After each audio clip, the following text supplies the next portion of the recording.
Welcome to my channel. Back again, gentlemen.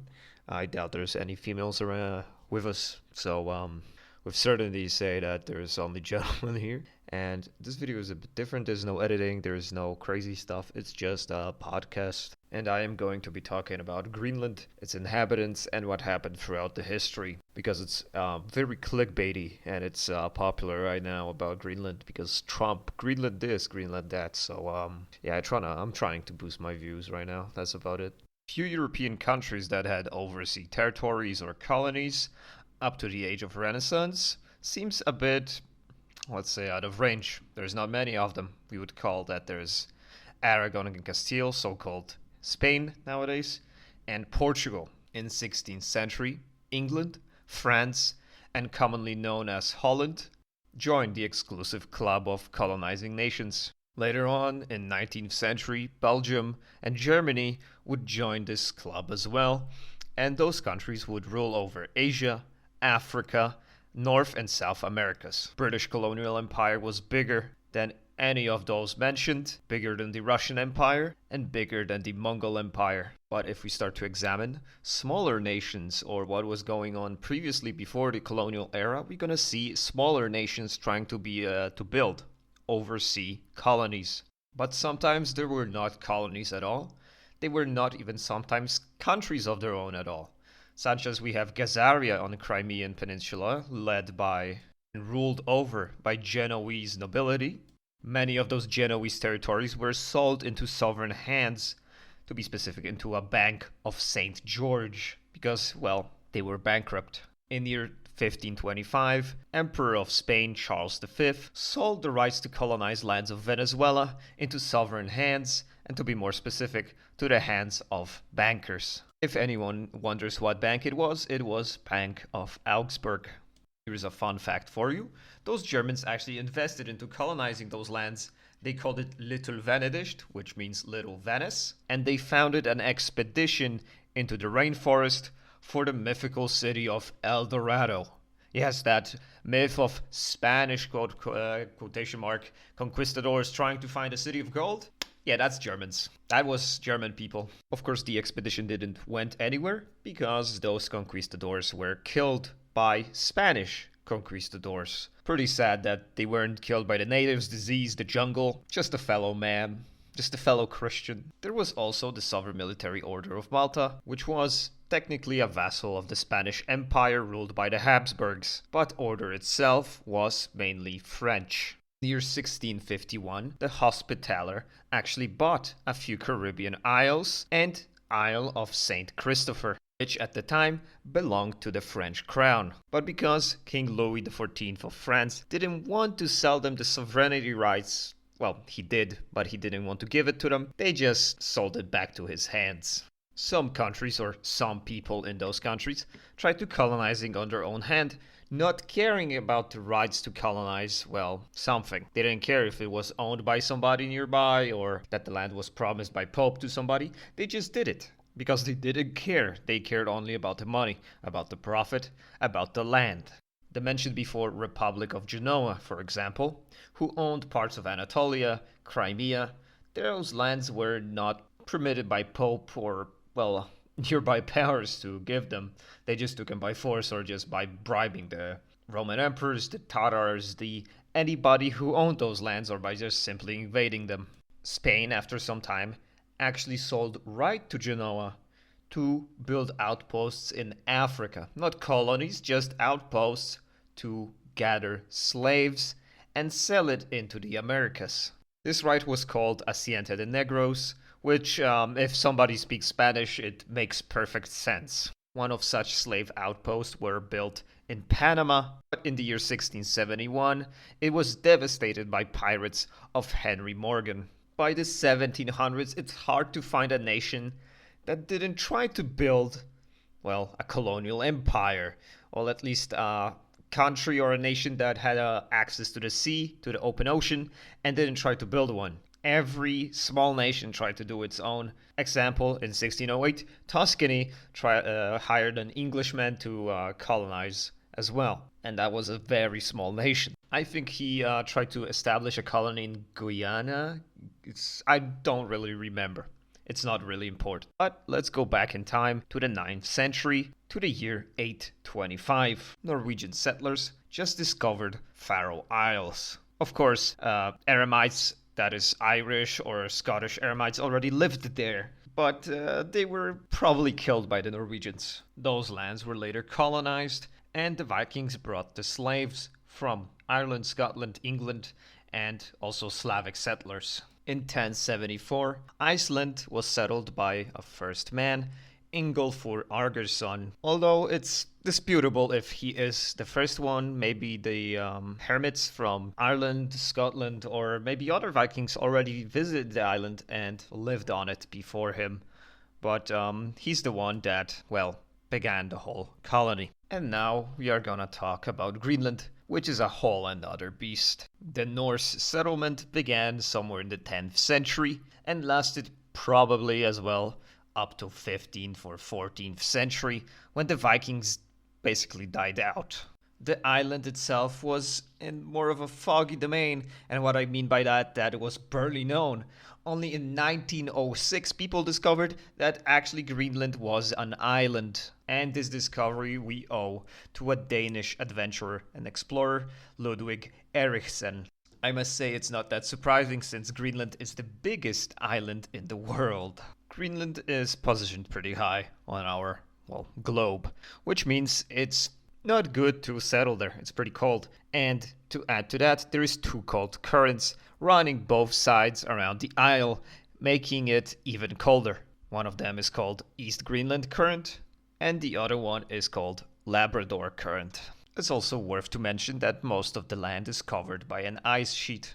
But the more you get closer to the shore instead of inland, the image of the island changes more topographically, environmentally, and climatically. The more southward you go, the landscape is undergoing a change that can be more characterized as more oceanic. So yeah, when Eric the Red discovered Greenland, he didn't want to trick anybody into thinking that it's a good land actually, but it's all covered in ice, it's a trick. No, he saw a pasture land and he actually wanted to sell it to people. I mean, it's not like people just moved out after seeing how bad the land looked. They actually tried to live there, and they lived there for a pretty long time. Greenland itself was an empty land for quite a long time, but the island's close proximity to the Americas meant that, well, natives or other groups could move into Greenland pretty easily. And in fact, we have archaeological evidence that few migrations happened through Americas to Greenland. You might ask how'd they get there? Well, it's rather simple, since north of the Americas and Greenland is usually covered in ice, and that also means the ocean, so you don't even need a boat to get there, and that basically explains how the natives got there.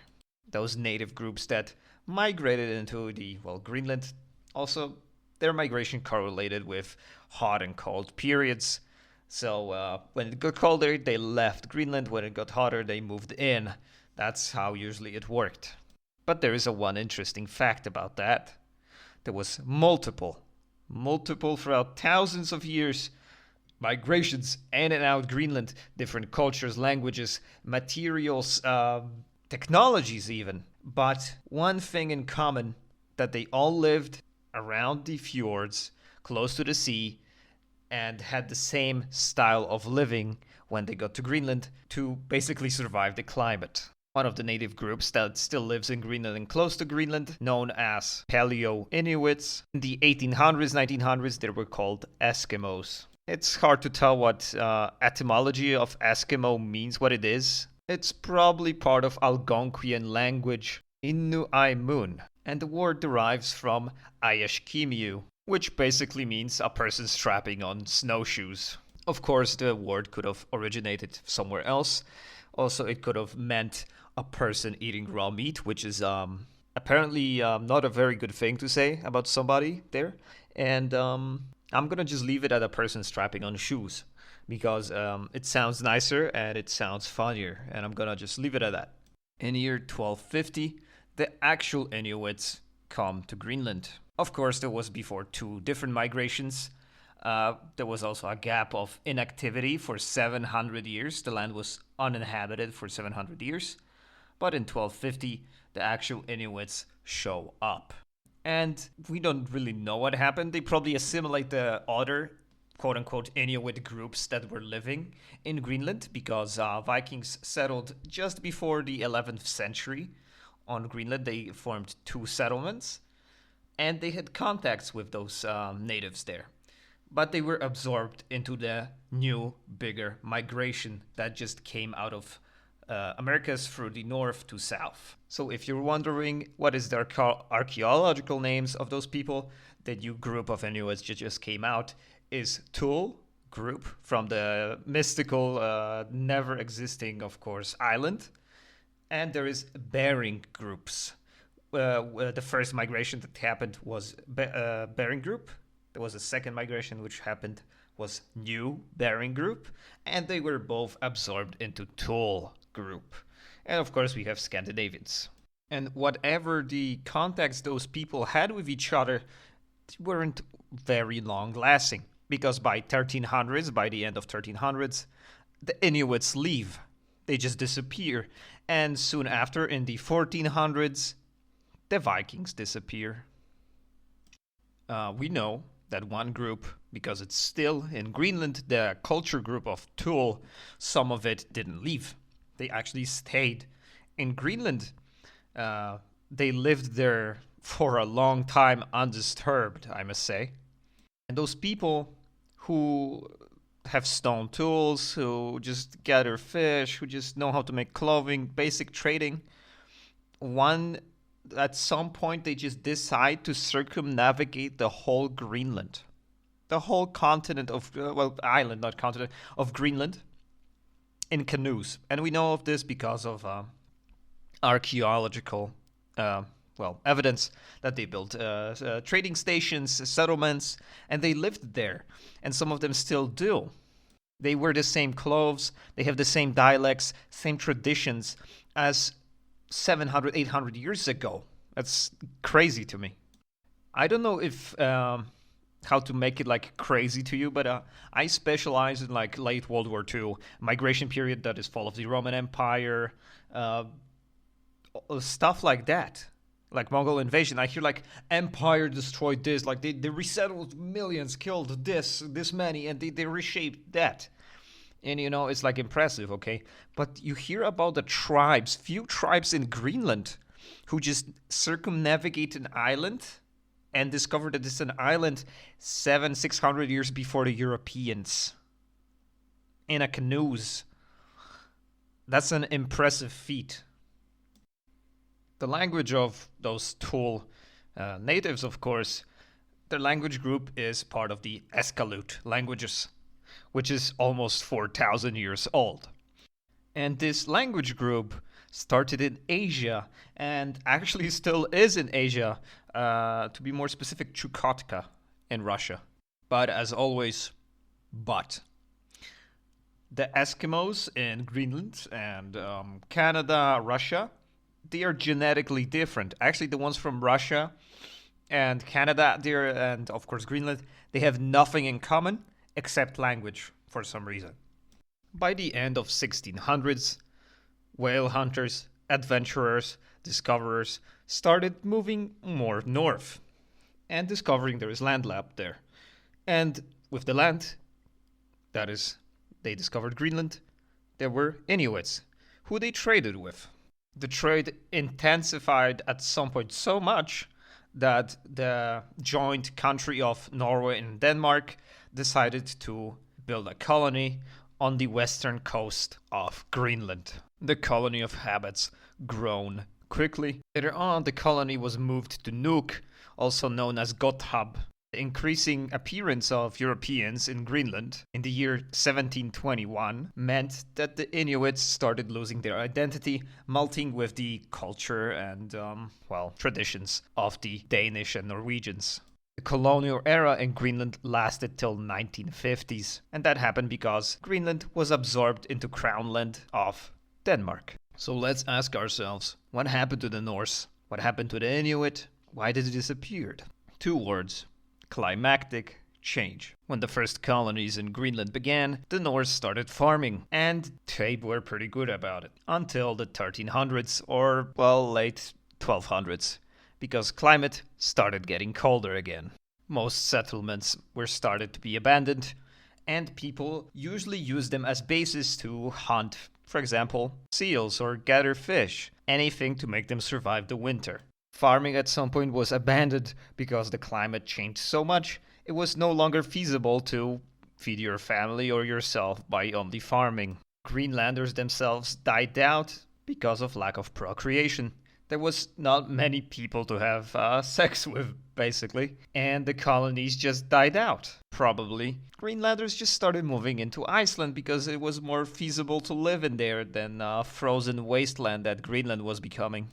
As for the Inuits, what do you think happened to the Inuits? Well, Inuits disappeared because of a population boom.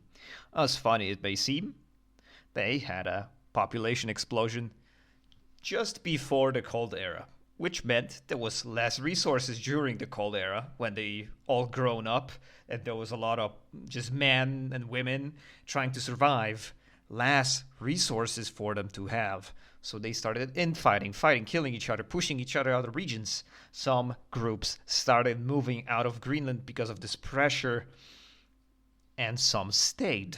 We know this because of, well, archaeology again, and a lot of Inuits live in modern-day Canada. They have we call those culture groups of the Inuits small tool culture groups because they use, well, small tools. And they have the same thing. They are the same people that just left because of climatic change, because of infighting. All those things. Tribal people experience times like this differently. They never try to consolidate. They try never to consolidate. They never try to build a better thing for themselves. They either leave the region in a mass, in a very panicked state, very brutal state. We saw the same with Huns, who left Asia. There was a cold period in Asia, and the Huns started pushing westwards, just entirely until they hit Roman Empire because of cold in Siberia. And the same thing happened here. They just started leaving. They just started killing each other for the resources. So yes, the Norsemen were killed by themselves because of starvation, because the climate was harsh. Inuits started pushing them from every side to get their territories, to just get food from them, basically. So Norsemen started leaving, started dying, started just disappearing.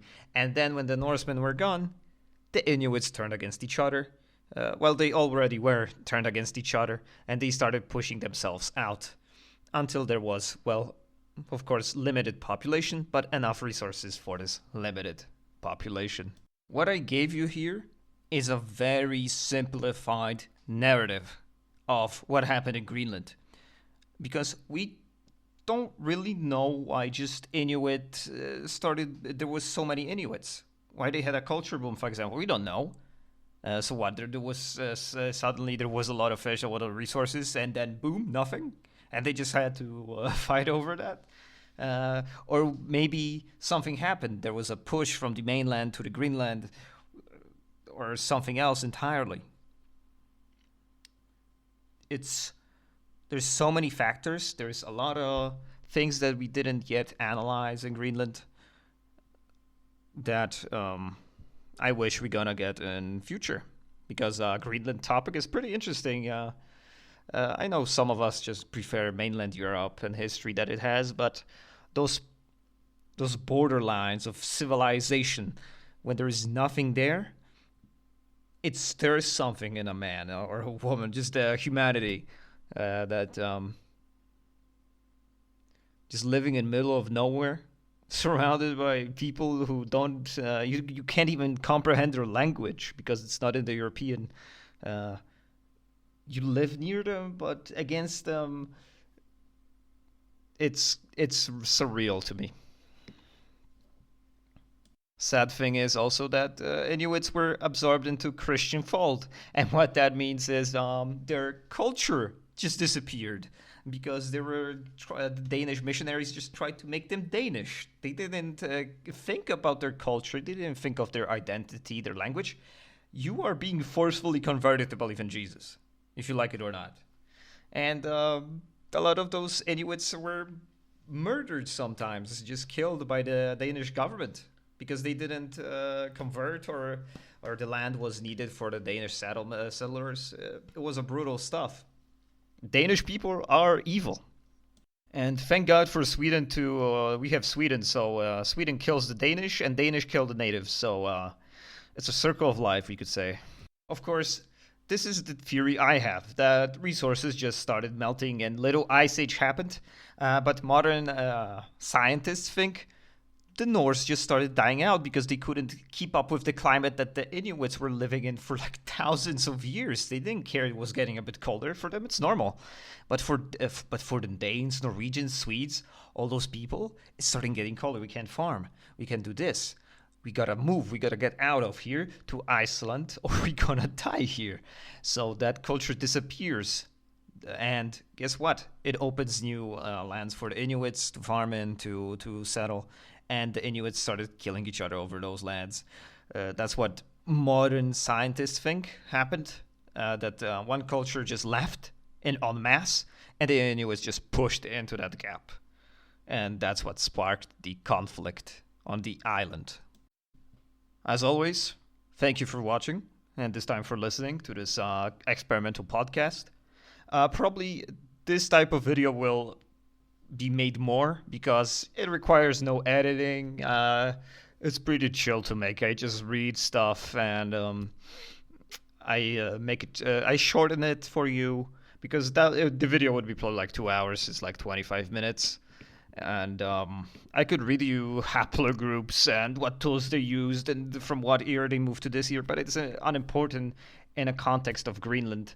So yeah, it's whatever. Those videos take me like 2 hours. This one was 2 hours, I think it took me. So yeah, if you want to see a lot of videos from me, you have to get adjusted to this type of thing, because the edited ones take me like 3, 4, or 5 months to make. So because I have no time working. Yeah. As always, thank you for watching. Thank you for listening.